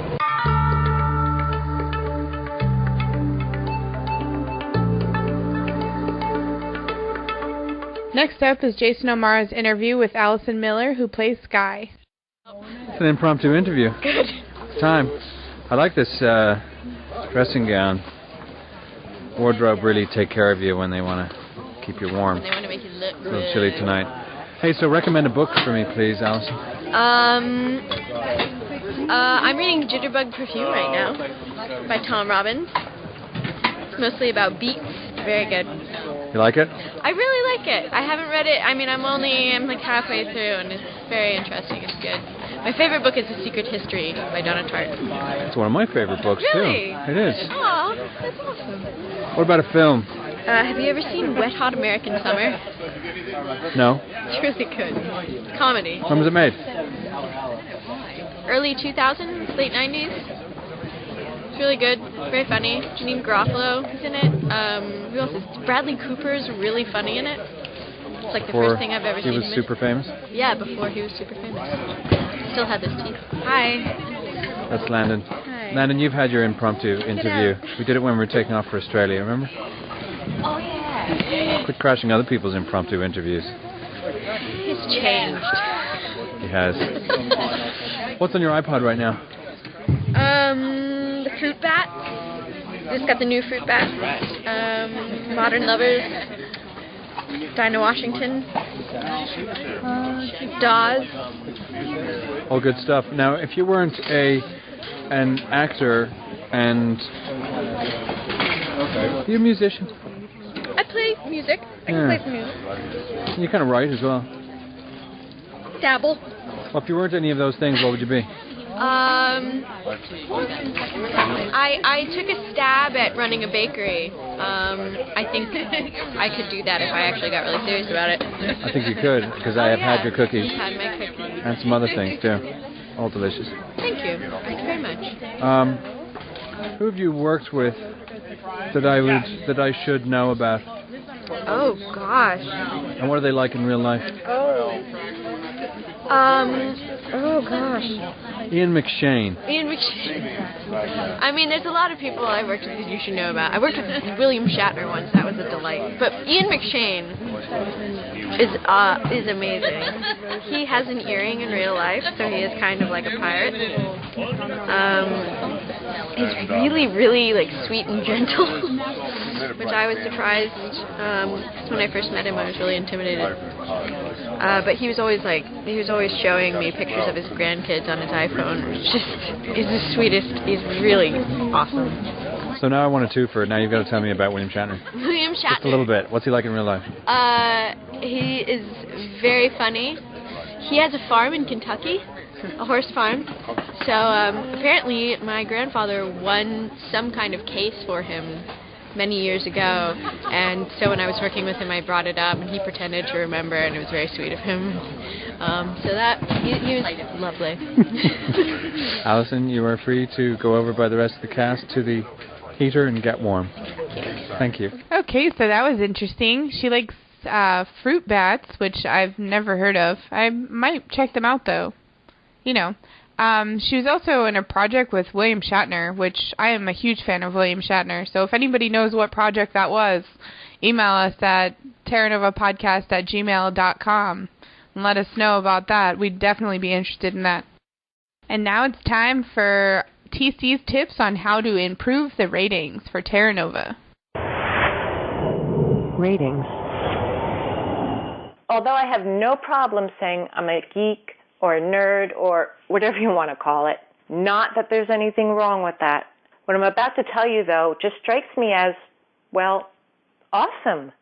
Did you know that there's a way to make ratings higher for Terra Nova? Some of you already heard about this, I know, but the newbies will be hearing this for the first time. So, this is how the rating system works. Whether you know it or not, shows are rated not only by Nielsen families, but you and I as well. Can you believe that? I had no idea until I heard it for the first time on the first podcast. First and foremost, of course, try to watch the show live if you can. If you need or would like to watch the show later, then you'll probably be DVRing or TiVoing it. In this case, to help the ratings, you would need to watch the taped show within 24 hours. And if you are the type of person that can watch a show more than once, well then by all means it should be done and done within 3 days. Believe it or not, repeated viewings do count. And if you happen to be a Nielsen family, remember to count everyone in the house watching the show. Hey Albie, do you think that means that they can count the family pet too? Okay then. Well, I know exactly where I'll be on September 26th, 8 p.m., 7 Central. Do you all know where you'll be? Maybe I can get Albie to put up a poll to find out how many will be watching live, recorded, or maybe you're just not sure yet.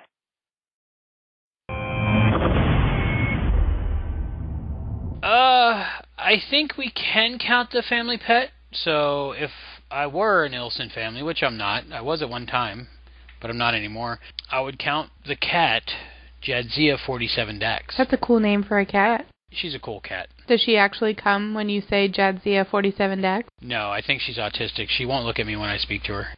Maybe she doesn't like you. It's quite possible. Probably because I named her Jadzia 47Dex and she can't spell it or pronounce it. Or she just looks at you confused when you say it. That is her name, so that's what would be writing on the Nielsen family viewing records. Got a couple things to mention, some housekeeping. Our website works a little bit better now thanks to Zero Pain. He stepped in and helped us fix a couple things on our website. Much appreciated. Yes, thank you. We've had so many people across the whole planet listen to our show from places, a lot of them I have never heard of. Here's a few. In the U.S., Texas, Columbus, Ohio, Allentown, Pennsylvania, Utah, Indiana. Around the world, countries like London, Tel Aviv, Indonesia, Iran, Croatia, Brazil, Zagreb, HR, no clue. Sorry, whoever's listening there, have no idea where that is. But most excited I was to see was people downloaded the show on the Gold Coast of Australia. That is so exciting. Can you imagine if the cast is listening to it? That would be cool. Hello, cast and crew of Terra Nova, if you are listening. Yes, very much so. Hi. Somebody's listening. Everybody around the world listening, hopefully you understand English, so this makes sense to you. Otherwise, there's no point. If you could call us at 707-847-NOVA, that's 707-847-6682, and just say, hi, this is your name, and we're listening to you in whatever country you're calling from, and say it in your native language, and I'll play it. Please don't say anything bad, because I don't know your native language, and I won't know not to put it in the show. Anyway, we'd love to hear from you, no matter what language. Any line of the podcast, since we don't have a line of the episode, is there a line of this podcast? Google Entity. Google Entity. That's the line of the podcast. Google Entity. Now, the moment we've all been waiting for. Dun dun dun. The winner of our Right to Win essay contest is Jay Stansel. Congratulations. Jay has won Life on Mars, the complete series on DVD. So Jay, email us your address at terranovapodcast@gmail.com and we'll be sure to ship that right out to you. Thanks for all the contestants who sent in their essays, and we appreciate all the feedback we got. And now here's the essay from Jay Stencil, What I'm Most Looking Forward to About Terra Nova, read by TC. Essays. Written by Jay Stansel and read by TC. What are you most looking forward to about Terra Nova? I would say what I am most looking forward to with Terra Nova is the massive number of subjects that are wide open. This isn't like finding a new continent in which you can just start building. Everything starts over. Aside from the obvious threats from dinosaurs, you have to focus on so many things. Government, economy, education, religion, language, medicine, technology, culture? Can you jump straight to being a republic? Or must you venture into being a military dictatorship or having a totalitarian type of government? If this starts as a class system, will it dabble in being a monarchy? Terra Nova has been around for 7 years, and we already have an opposing group, government, country, with the Sixers. How do you pay for goods and services? How do you control price gouging or monopolies? How do you handle sharing if everyone is in a survival state of mind? If you plan on creating a new world, are there any risks and rewards to having one currency? With all the problems in today's economy, it will be interesting to see how they try and create stability. Those that fail to learn from history are doomed to repeat it. Winston Churchill. With all of the hard work that needs to be done to recreate society and get ready for each pilgrimage, do you spend time learning our future history? Do you spend time reading about things that haven't happened yet or worrying about survival? With all the work that needs to be done and new skills that need to be learned for the betterment of future generations, how do you divide your time? 24 hours in a day. You need to sleep 8 hours. Work isn't going to be limited to 8 hours. Is your schooling going to teach you only what area of work you've been assigned to? Or will you want to learn everything? Work during the day, learn at night? How much religion will make it through the rip? Which religions will make it through the rip? Can they coexist? Will there be any power struggles? How is the lottery done? China has 19% of the world population. If each pilgrimage consists of 100 people, are 19 of them Chinese? Are 14 of them Indian? Are 5 of them American? What language or languages continue to Terra Nova? What cultures? What problems? If the Fermi Lab is in Illinois and the Ozarks are in Arkansas and Missouri, are they allowing other countries into the lottery? 33 years until North America cannot support life. How many pilgrimages can you get through? How many people can you get through before the earth can't support life? What technology do you bring with you? Do you bring the newest or the type that has the longest lifespan? There will not be replacement batteries or motherboards for a long time. If the atmosphere is heavily polluted in 2154, have they continued solar cell research?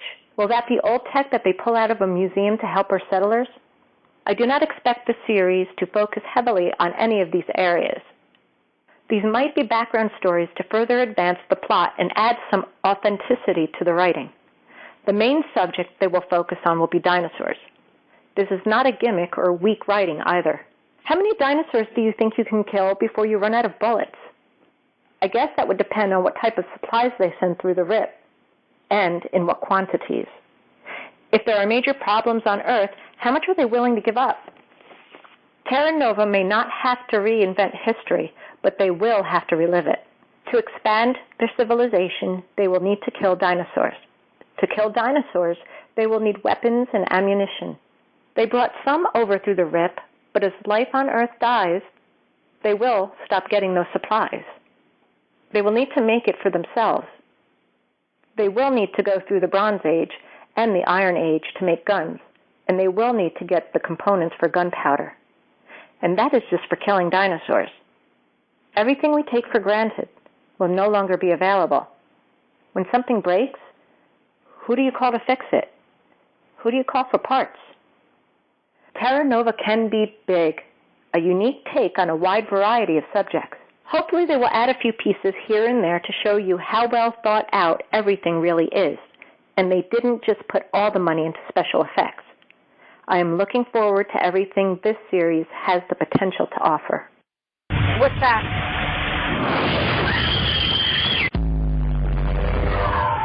Thanks, TC. Well, that was a great essay. Thanks, Jay. Yeah, it brought up a lot of interesting points and gave me more to think about. What kind of government do you start out with? Probably military, totalitarian. I don't know. I'm thinking most of the questions are going to be answered in the first episode, or the pilot episode. Pilot episode, yeah, 1 and 2. So that essay was chosen unanimously by our crew as the best essay. I'm sure we'll have more contests in the future, so keep listening for that. Thanks again, Jay. Here is a promo for Terra Nova in Spanish. All right. O ano é 2149. O mundo está poluído, superlotado. A paixão pela ciência nos deixou assim. E só esta paixão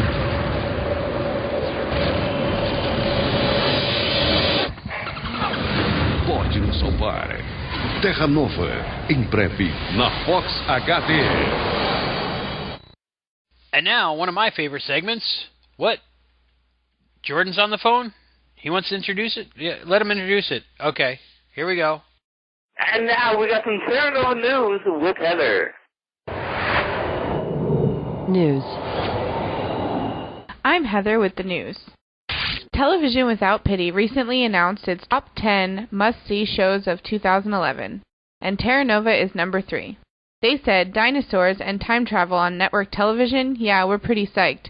While some may quibble over some of the nitpicky details about the science in this sci-fi, the much-hyped series is a thrilling adventure series with solid family drama and plenty of promising plotlines, and it makes a lot more sense than The Land of the Lost ever did.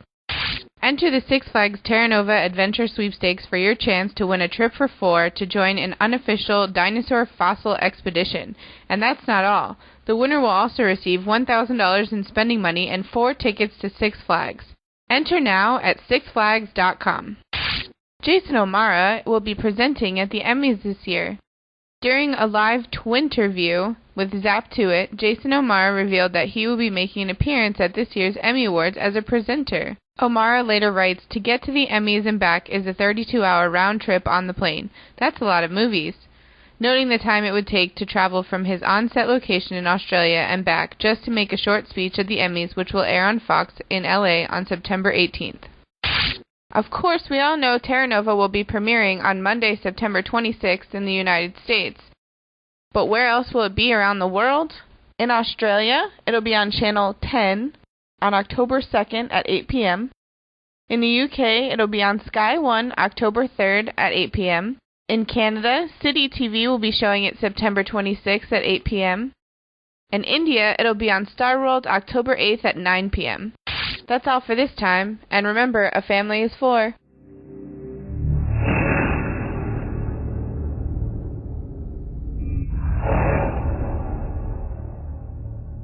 Thanks, Heather. That was great news. Oh, you're welcome. It was cool to find out all the different countries and stations that Terra Nova is premiering on. As we get more information on that, I'm sure Heather will let us know. I already entered that contest myself. Oh, me too. Six Flags, right? Yeah, Six Flags. If you win, take me, and if I win, I'll take you. Maybe. Maybe. If you're lucky. If I'm lucky. Damn it. I think I am lucky. I might be lucky. Well, maybe then if you win, you'll take me. If I win, I'll definitely take you. All right. I mean, maybe. Definitely. Maybe. Well, hopefully one of us wins. Yes. Are we disqualified? No, because we have nothing to do with the actual TV show. We're just fans. Yeah. If somebody out there wins, take us. Yes, definitely. Let us know, and we will definitely come with you. Yeah, we will come with you. Somebody out there win that contest for us. Now it's time for Question of the Week. Ooh, yay.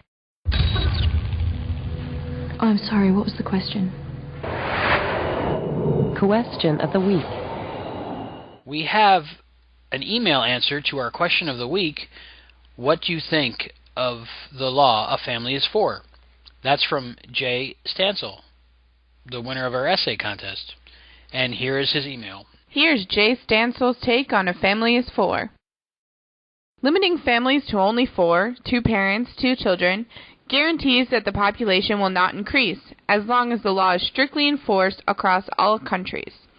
If there is a problem with food shortage, disease, etc., due to overpopulation, then having more than 2 kids isn't going to fix it and can only increase the problems. The real problem is enforcement. You can easily have babies without many people knowing. You can pay corrupt officials to look the other way. What if you have your family of 4, then you get divorced?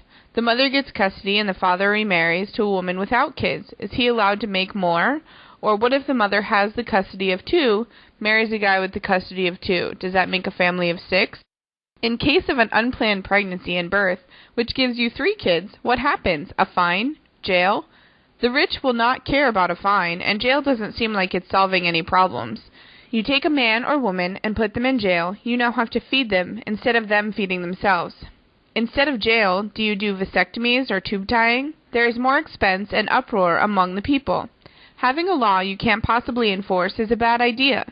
The problem will still be there, and now you've just added to them.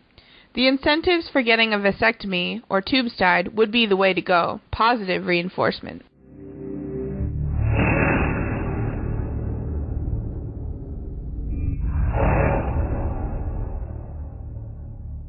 Thanks for the feedback on Question of the Week. The question of the week for next time is, how do you plan on watching Terra Nova?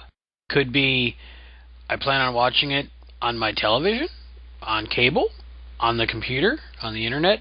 My iPad, my iPad, PlexPad, iPod, my PlexPad. PlexPad 2. How do you plan to watch Terra Nova?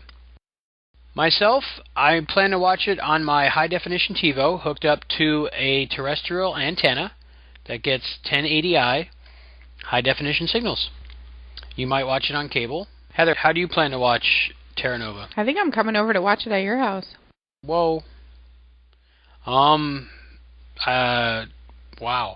I might have to clean up first, but yeah, definitely come over. Could I say that's a date? Possibly. I got a date for the Terra Nova party, so Jordan, you might have to sit this one out, buddy. Or if I give you the high sign, you know what that means. You can contact us, leave feedback, send us email. Here's our contact information.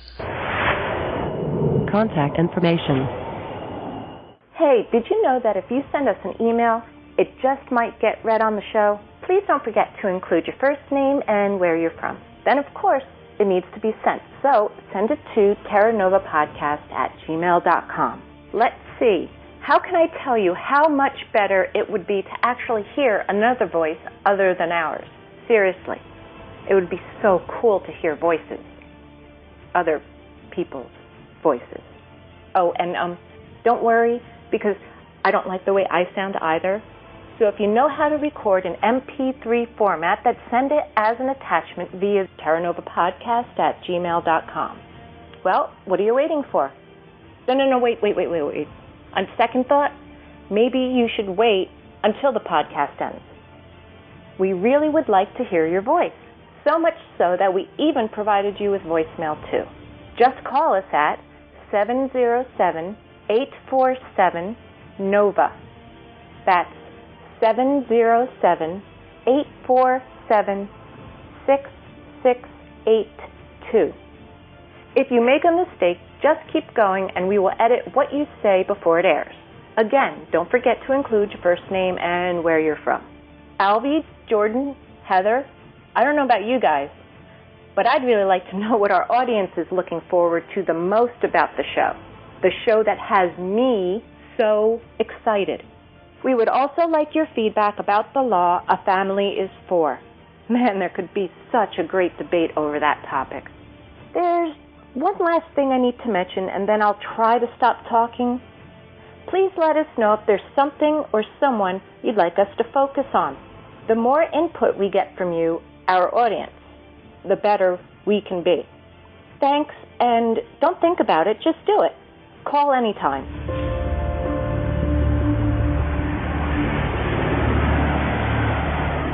Well, Heather, thank you for sitting in for Jordan.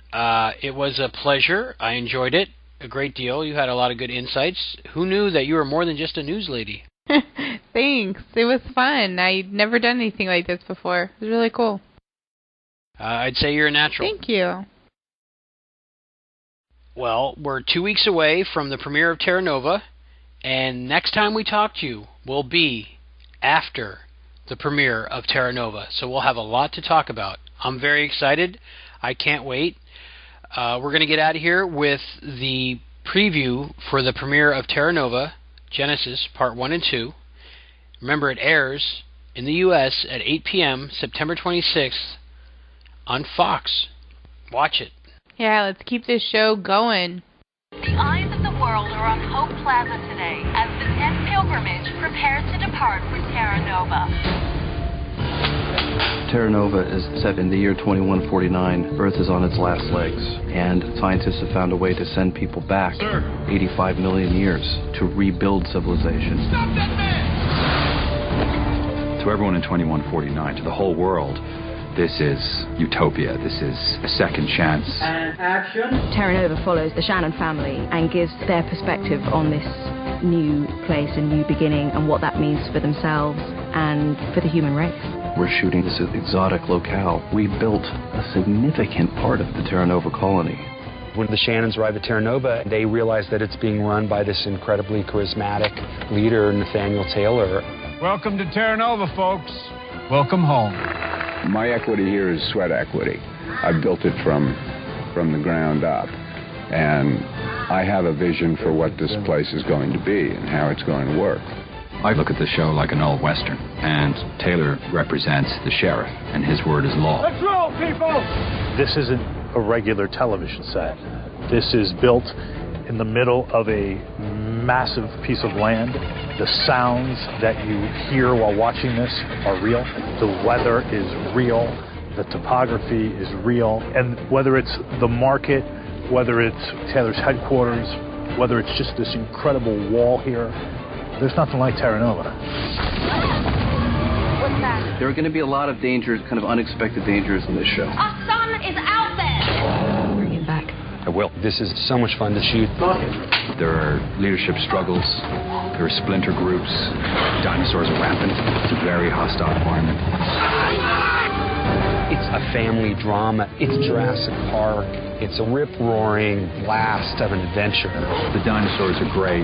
The locations have been spectacular, and the sets are incredible. This is probably the most ambitious network series of recent times. I think this one's going to be really special. Come on! Terra Nova launches Monday, September 26th on Fox.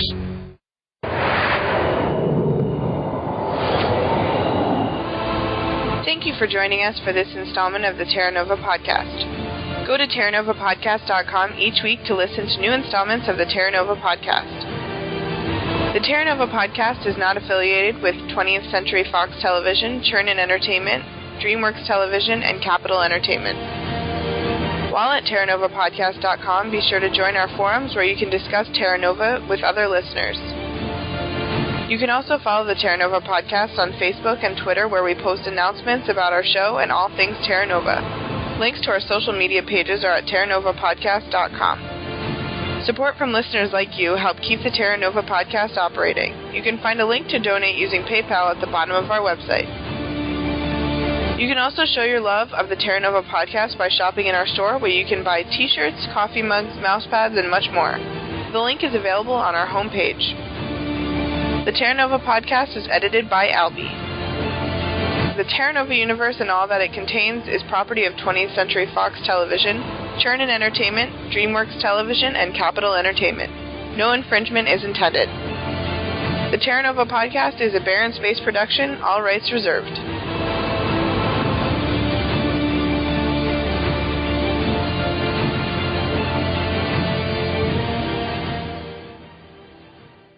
All right. Got to cut all my all rights out. Now you gotta cut all my ums and whatever out too. I like your ums. You would. Then you'll probably poop. Background checks and all that stuff to make sure that the pilgrimages, I can't say that word, it sounds too funny, to make sure that the people going back. So, bleh. This actor plays, Jason plays the lead, to let as many, I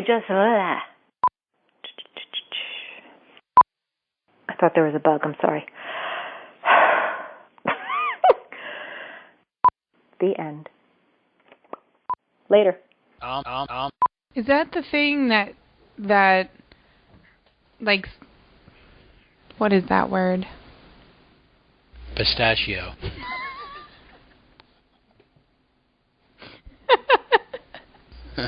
Really? That's the word you thought? Know. Well, that's a word that you don't really think of very often, pistachio.